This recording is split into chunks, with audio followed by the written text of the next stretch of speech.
Welcome to Seamless Tactics, where we share leadership insights through storytelling, featuring interviews with local leaders and professionals weaving in their career journey and leadership style.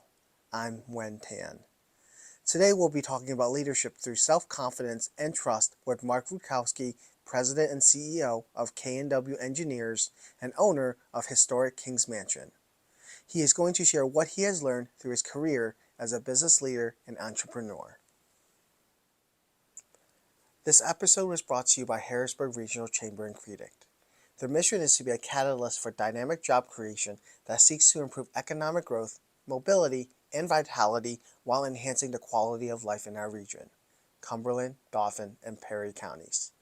This organization is the only Chamber of Commerce in Cumberland, Dauphin, and Perry counties to receive the U.S. Chamber of Commerce's 5-star accreditation, a level achieved by only 5% of chambers across the nation.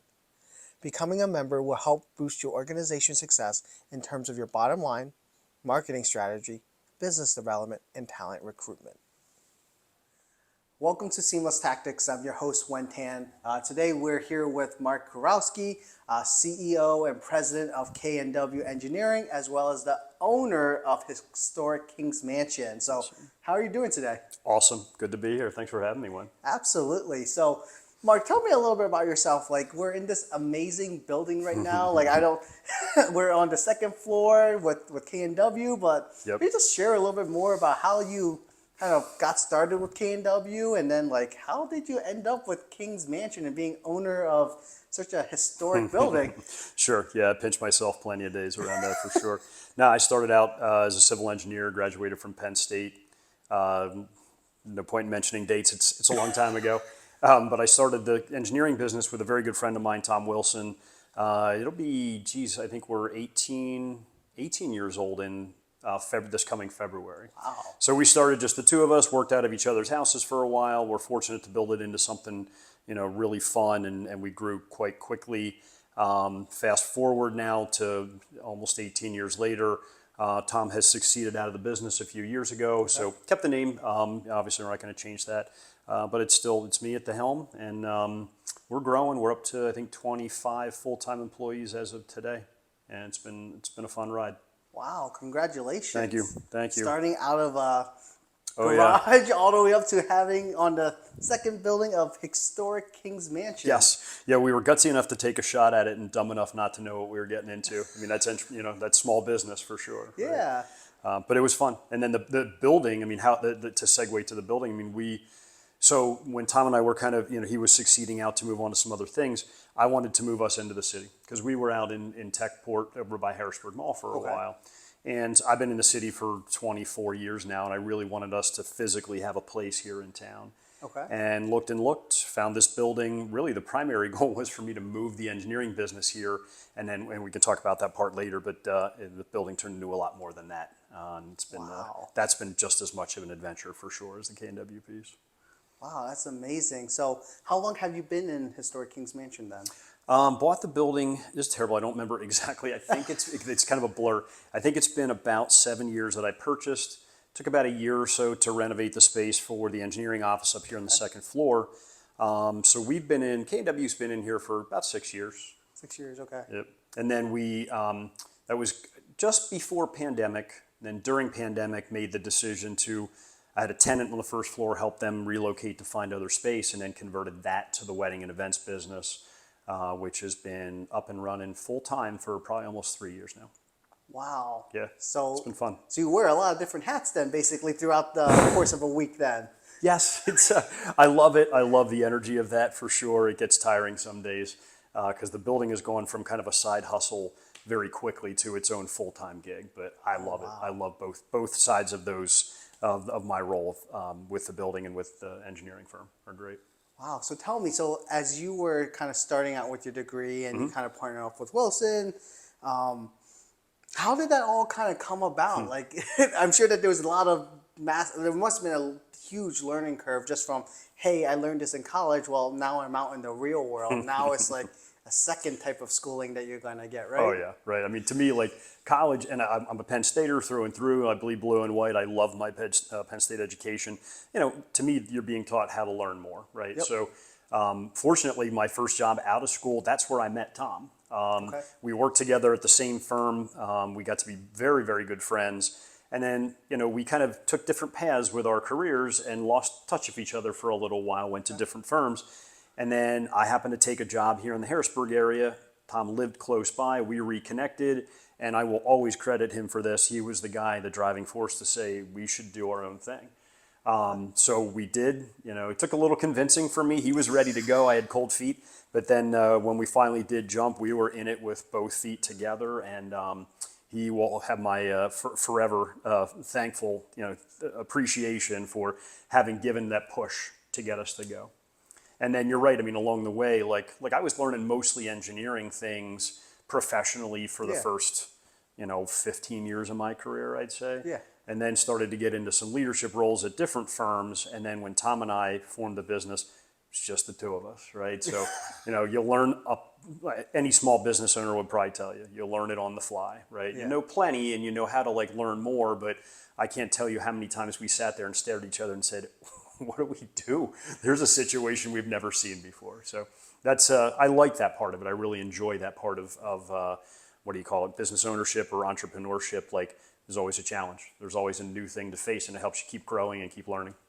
Yeah, I can only imagine. So I guess what are some of the biggest things that kind of recalls that you wish you could give yourself advice 14 years ago when you kind of started out K&W then?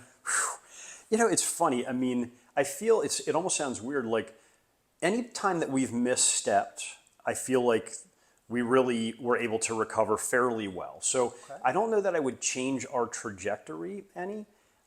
Maybe I would have learned how to, not fail at a thing multiple times, right? To kind of hey, before we fall into this, to me the hardest part is, and the hardest and most satisfying part at the same time is managing people, right? I love our team. Our staff is absolutely so talented and top notch and good people, but we're all still people. So those are the hard parts, just personalities sometimes, and how do we make sure we're all rowing in the same direction? Not to be cliched, but that's the hardest part. I can manage engineering stuff all day long, and clients. I mean, I love working with clients. Generally, they're I can figure them out.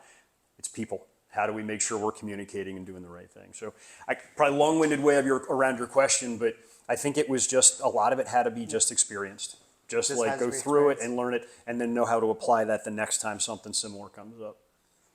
Gotcha. So when you got all those experiences, did you work with Tom and learn navigating through that, or did you have a mentor on the side, or did you have a different group of networks that you kind of leveraged to help you go through that? So you had different perspectives or understand from, I didn't hear it from this, I didn't think of it from this side. Did you have that type of network or outside influence that helped you out there? That's a great question, and as you say that one, that's actually probably a thing I might look back and have done a little differently. So when Tom and I were business partners, it was great. We had each other, right? Yep. And now there were also times when we needed to not be talking to each other, maybe have a different outside perspective. So we didn't really have, we don't have a board of directors. We didn't really have a resource outside of each other other than maybe friends or peers in business. So we kind of found that ourselves, but nothing really structured, not like a business coach. I did start to find that being involved with, I went through the Leadership Harrisburg program. That definitely introduced me to some folks that I'm still working with and friends with today who offered that kind of alternative voice. Okay.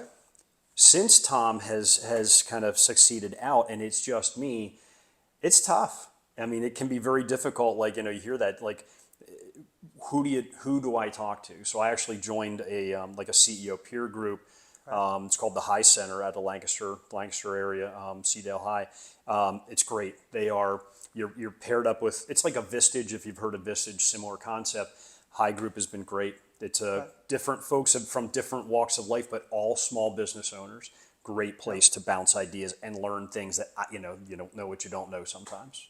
Yeah, and I'm actually a part of the class of 2024 for Good Leadership man. Harrisburg. Yeah, so I have to give a shout out to Una for that, right? So connecting an alumna with somebody that's going through the program right now. Oh, that's awesome. Man. Yeah. I love it. That was a great experience. I'm so thankful to have gone through that program. That was great. Yeah. So So you have a lot of experience with this. It seems like that you have now expanded into the engineering, the logical side, I would say the math and science side of your brain, Yep. into now. I think what is it that you do now with this historic King's Mansion? It's funny. So it is a full blown predominant function here is wedding and event center. Okay. It's our wedding and events venue. So the entire first floor has been converted. That is exclusively what we do on the first floor and outside in our nice big great lawn. My role in this has been really kind of like seeing it, making it come together, and then managing it a bit from a distance. Yep. We're fortunate to have a good partnership with our friends at JDK who handle all of our catering. So I don't have to be in the weeds. I'm not the guy meeting with brides, thankfully. That is not my role. But it's more of like, okay, driving us forward with, okay, we have got a good footprint now, but where are we headed next? Okay. So I'm probably still not dissimilar to K&W, but in different, not on engineering, but it's the same kind of like looking forward, a little bit of visioning, like, all right, are we okay doing what we're doing, or should we be doing more? And we have a lot more coming at King Mansion for sure. So, so you talked about a lot of the events that you have here, mostly wedding, a lot of catering. So I guess Yes. like, what are some of the most memorable events that you have like hosted here? Yeah, it's awesome, man. Like the wedding, just the weddings themselves. I just love seeing how people use our space, right? Because Okay. a lot of them do it differently, and we like to think of ourselves as a bit of like a canvas for people to paint their event, right? We're not Yeah. here. The building is lovely and it's wonderful, and I love that people enjoy it. But I want them to make it their event. Like we're just here to host and like give you the backdrop for the right thing. So I mean, some of the most fun things we've had. There was a young woman from the York County area, I believe. Okay. I can't think of her name; it escapes me. But she did her baby shower here, and it was phenomenal. She has quite a following on social media, and she actually had us remove our furniture. She brought in her own. It was a very curated event, from a kind of filming yeah. perspective, and it ended up in like People magazine. So No way. yes, so that was, and just seeing the pictures, not just, it was cool and it was beautiful, but like everybody was so happy, like everybody was having a good time. So that one sticks out for sure. Governor Shapiro was kind enough to choose us for his pre-inauguration gala this year. Okay. So that's the night before all the day of inauguration events. Okay. And it was in January, and I think we ended up with over 700 people here, which is Over 700 in here. yes, far more than we were kind of expecting. Now that we had a tent out front, Yeah. so we had quite a number of folks there. Obviously, everybody wanted to meet the governor. He was here, shaking hands and taking photos. It was fun. I mean, just the energy was great, but also like we learned, hey, we could do an event this size if we wanted to.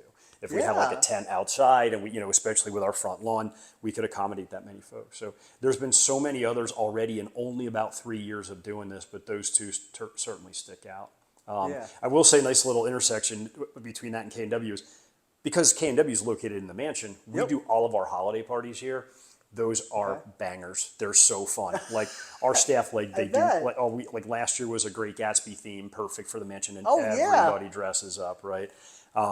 UPMC Pinnacle just did Bridgerton, a Bridgerton themed event. Which I'm a dude. I don't know Bridgerton. It's like a show on PBS. I guess. I think it's kind of like it's a period like a Victorian era thing. Okay. Everybody dressed up, and it was so so fun. People embraced it, but the building was a perfect backdrop. So sorry, I kept going on that one just No. because I keep thinking of other stuff. But there's been some really fun things here. I love seeing how creative people can be with the space. Yeah, and I can also see like not only hosting wonderful events, but then for yourself with your own company, but then also for networking events, right? So Absolutely. like, I think when I first got introduced Yes. to you and learning more about King's Mansion is the Chamber's Bash event, and I Absolutely. think throughout all of that, having Ryan Unger kind of present you Yep. and you giving your free tours of historic King's Mansion, I think that was great. That was cool. I think you shared some key facts about.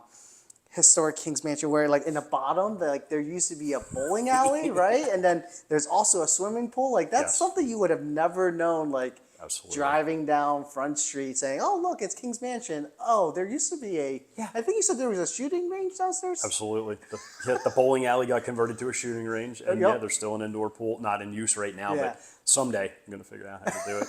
Yeah, Yeah, absolutely. That was, I mean, and I'll say that, the Bash event was great. Like we actually partnered with UPMC Pinnacle on that one as well. They're good friends of ours, and just such a great event. It's like we just love getting people into the space. I just love people to come here and experience it for exactly some of the reasons you just said. When like, hey, like how many? I can't tell you how many people say I've driven by this building 100 times and I've never been inside. We're like, come in.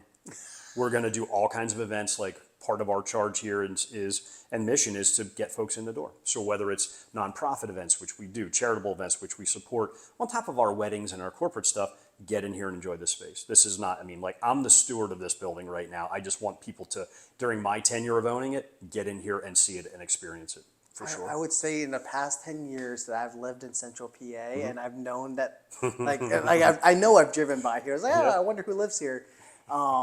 This is like the first year I've been here like twice already, right? Perfect. Once I was here for Princess Day, and that was a fantastic event that was led by Emily Lewis. Yes. And then the second one was the Bash event hosted by you and the Chamber, right? So, I just can't believe like how Spot on, like that's just the fact that you own this, and in the past 5 years you have really truly opened it out to the public, and then as well as other folks in the community, nonprofit orgs, just to kind of show them, hey, this is a little bit of Harrisburg. Absolutely. Yeah. That's so good to hear. I'm glad.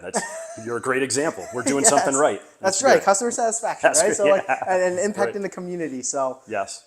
So tell me a little bit about like, so you wear a lot of hats. Yeah. Right. Yeah, So one is like, hey, you got to put on like a project management hat. Like, hey, I got all these catering.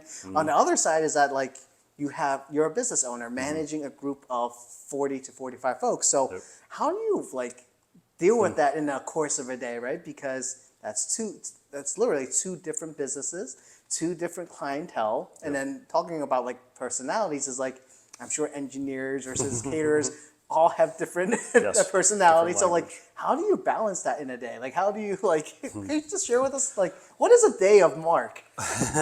A lot of days you don't balance it. Okay. There are plenty of days where like you just don't get all the things done. I mean, to be serious, like, and again, I know this is a whatever. Read any business books or coaching books, is have good people, right? Like I'm so fortunate to talk about K&W first. Like our team.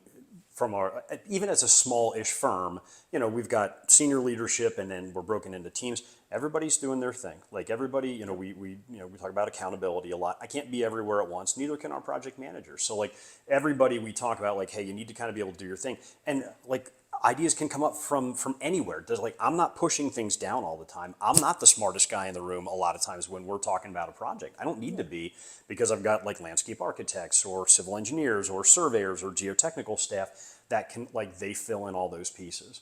And it's really been the last probably a year to 2 years that I've felt like I'm trying to get myself up out of the project management side of things, because I can't to steer the boat. I got to be up at a little bit of a higher level to see what's coming, right? That lets me go, all right, thankfully I've got team members at senior leadership and everybody else. I trust them. They do great work. And you have to empower folks. Like they have to, like, yeah, they're going to make mistakes. Of course, I make mistakes every day. Yeah. But you got to trust them to do it. You can't micromanage this stuff. There's no way. You'd never get done, and you would completely be insane. It's impossible. Same, honestly, with the building side. Like I'm fortunate that my office manager here at K&W and our administrative manager, they both help me with the building as well as doing their K&W stuff. So everybody in here wears multiple hats. That's kind of the nature of being small business. So if there's the long-winded answer really compresses to, for me, having people that I trust. Good people that I trust, that I can rely on to just take ownership of things, delegate when I need to. Sometimes they pull things away from me, which is even better. I don't always remember to delegate and dish those things off, and then they'll pull them out. So I've been super fortunate to find good folks. Catering side as well. JDK has been amazing. They've been just a phenomenal partner for us. Yeah. I should, one more shout out, sorry. Yeah. Our contractor. So like we've done a lot of work in this building. And they're my friends, Nate Book and Centurion Construction. They are fantastic. We've done multiple projects. We're about to undertake our next big project here, and they have just hit it out of the park every time. They do fantastic work. So can't recommend them any higher than that. They're great guys who do great work. Yeah, I absolutely agree with that, right? So having trust, having diversity, being inclusive, and then just making sure that you put the right people in the right role, giving them the tools to be successful. Yes. I think like you'll be able to conquer anything, right? Yeah. That's truly it. Yeah, and I mean, that's a great point. When like allowing folks, like that's professional growth too for them, Yeah. right? Like as a small firm, we don't have a lot of verticality, so it's tough to advance. There's just not many layers, so you can do more things. You can do different things, and like anybody that comes to me and says, "Mark, I think we should try this particular part of business that we don't do right now." Cool, let's talk about it. And if you want to lead that piece, please do. You've got my support. I'm not going to jump in the weeds unless you want me to. But go ahead. Yeah, I support that decision. Go forward. No, I yeah. think that's a great sign of leadership. So thank you for sharing that. Sure. Yeah. It's funny. I keep thinking of things. I had too much Yeah. coffee today, Wen. So like, being involved in groups like nonprofit stuff and other like boards definitely also helps around leadership. So like, the Leadership Harrisburg piece, that was a fantastic experience. Honestly, that prompted me to get involved with Capital Region Water, who I've been on their board for 15 years now. Okay. Used to be the Harrisburg Authority. It's the group that very quietly manages all of the sewer water and storm water for the entire city of Harrisburg plus neighboring communities. So like, it's an engineering side of my brain probably working there, but that's a huge organization. There's 130 people probably. So as a board member, we're pretty, there's 5 board members. We're very involved with guiding that ship. So it's great to see different leadership styles there that I can kind of say, oh yeah, I'm going to kind of utilize that in the other parts of my life. It's just one example, but that's a good one. That's another way to me. Folks that are looking for leadership experience or like how to become good, just put yourself into it. Volunteer. Being part of a volunteer board sometimes can be challenging because nonprofits don't always have money and it's tough to, you're fighting finances, but it's a great way to learn and get exposed to other people with different ideas on leadership. Yeah, it sounds like that there's like 2 different sides of leadership, right? One is leading people, right? So one is that trust, building that trust, developing that culture, allowing for professional growth, especially if there's not that much vertical. But then another part of it is like leading yourself, right, to that next level. And leading yourself to the next level requires you to get new experiences or pushing yourself outside of your comfort zone. Amen. Right? So very well said. Working with a for-profit org or working just in engineering to then now expanding out to then the community, right? So I'm just thinking about the rain that we just had, right? So you think about all the rainwater that just happened. Yes. All of that and just having 150 people and then talking about nonprofit orgs, everyone has different challenges. Yes. So learning how different people or different organizations tackle that problem only adds more tools to your tool belt, right? So Totally. I absolutely agree with that. Do you guys still read I'm not sure if you're there, Leadership Harrisburg? I know back when I was in that class, we read, was it Greenleaf, The Servant Leader? So, so the program is focused around servant leadership. We have not read any books yet. Okay. So we just had our onboarding session. So now I guess we'll be having our first session shortly. Sorry, spoiler alert. No, I mean, but like the book itself, but the premise of servant leadership is enormous, and LHA absolutely instilled that in me. Like yes, you can lead your own business, but you've got to be in other positions to give back. Like to be fortunate enough to have be involved with my business in the building. Well, like I can use some of those skills to be helpful and assist in other organizations. As a servant leader, like CRW is a good example, or Theater Harrisburg for sure. Highly recommend. I mean, personally, I feel like in this country we should have more. As a requirement. I'm a little out of touch with high school requirements anymore, but like. Kids should be, you should be required, or whether that is like a civil service after you're out of college or out of high school, serve in a capacity as a volunteer. Whether it's board, whether it's just volunteering in your community, it's huge. You can't just be in your own little, insulated part of the world. You need to be out there intersecting and giving your skills back to help others for sure. No, absolutely. I 100% agree with you. So, Mark, guys, we're kind of coming to a close of our podcast, right? So, out of everything that we just talked about, from you starting your own business, how to you leading and growing K&W, to you growing the business for Historic Kings Mansion, like expanding it out to like all types of like services, what kind of key insights or advice would you give to our audience that are looking for getting to the next level in terms of leadership? That's a tough one. I wish I had kind of like a good, concise, hey, here's the thing to put on a T-shirt kind of language, right? I think some of it is Trust your gut. Like, I'm a big believer in trust your gut. Okay. Like, listen to that, whether that's more of a spiritual thing, a still small voice, but like your gut, to me, like most people, like your gut's fairly accurate. If you can Okay. kind of parse out the noise outside and just hear yourself, it's going to steer you in the right direction. And like, take some chances. Like, easy to say, and that I'm like, I'd still take plenty of chances, but no risk, no reward. Okay. You could play things safe for sure, but like maybe you're missing something. Yeah. That was a leap to start any small business owner. It's a leap to start your own business. It's to have folks that work for you, like they now rely on you. That can be a little, Yeah. but take a chance, get out there and like, try it and fail. If you fail, fine. I mean, it's going to hurt a little bit. I've been there. Yep. But you've hopefully learned something at it. Nothing earth shattering, man. Like, those are things you'll probably read in any coaching book or something too, but they're real. It's pretty fundamental to me. Like, you don't have to be great at a thing. You may not even know what you're great at. Just try it. I probably come back to trust your gut a lot. I've done that a lot in the last 30 years of being in business. I mean, so. it's worked out so far, right? Yeah, I've been super fortunate, right? Yeah, to not have completely fallen backwards, Yeah. from doing that. But yeah, I think those are probably two reasonable places. Trust your gut and don't be afraid to take chances. No, thank you for sharing that Of for course. the audience. So, as now getting really close to the end of the segment, we would like to do some rapid fire questions, Oh, yeah. All right. especially around the topic of leadership, right? So, Okay. and as well as the region. So, Yeah. first question I have for you: who's your favorite leader? Like, who do you emulate a lot? So, based on what you've kind of talked about, so It's fun. I don't have a good answer for that one. Like, I'm Okay. not I don't read a lot of leadership books. There's not a particular somebody that I admire, or I mean, I'll honestly talk about like my former business partner, Tom. He was a real influence for me. He's a couple years older. The fact that he was willing, like, let's just jump through the wall and let's do it.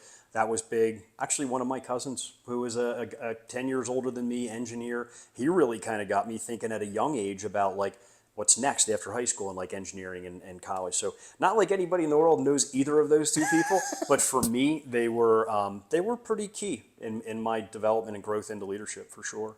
okay. So expanding on that, on Mm-hmm. top of that, is then what's the quote that you live by? Oh man, oh my God, this is so awful. I can't believe I'm going to say this one, but like I actually have this sign, like, because my folks got it for me and stuck it on in my house. But like, it is what it is. I know that makes people nuts, and I know how trite it is, but you can't, like, to me, it is what it is means like, hey, look, I can't control all the things none of us can. You're Yeah. lucky to control a handful of them.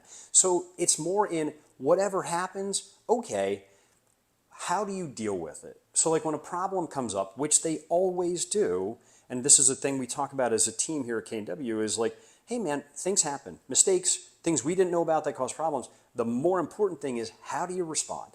How do you react? So like, I'm not a look backwards guy. I'm not a guy that points fingers or wags fingers at anybody. It's, okay, we're at this moment where there's a thing that caused us a challenge or our client a challenge. Yep. How do we figure it out? Because the more important thing is get it resolved, get it figured out. We may have to come back and talk a little bit about how do we get here so we don't do it again.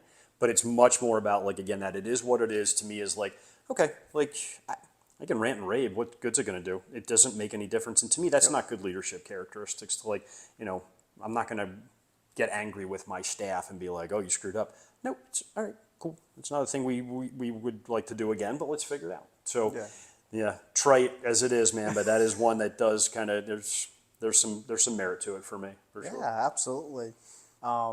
So then, talking about leaders, the leadership quotes, and the kind of shifting back to like the capital region, I guess is like, what are some of the favorite things that you like to do in a capital region?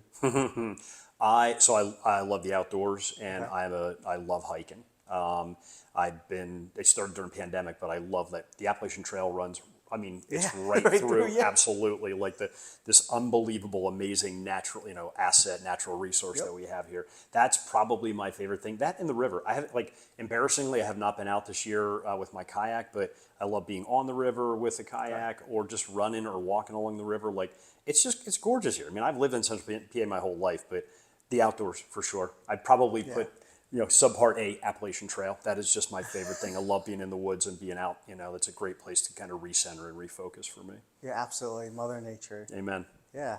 Well, Mark, thank you very much for course. being a part of Seamless Tactics.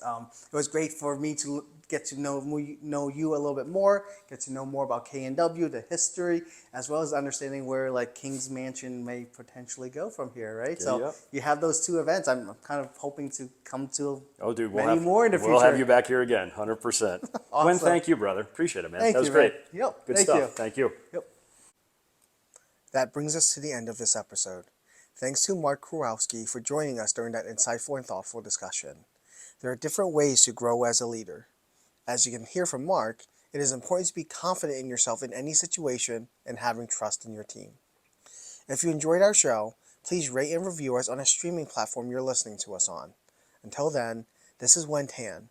And don't forget, we're here to highlight local leaders making an impact in our community and share leadership insights through storytelling. This podcast was recorded, produced, and edited by Wen Tan. This episode was brought to you by Harrisburg Regional Chamber CREDC. Seamless Tactics is a product of tailor-made solutions. Special thanks to K&W engineers. Hope you join us in our next show.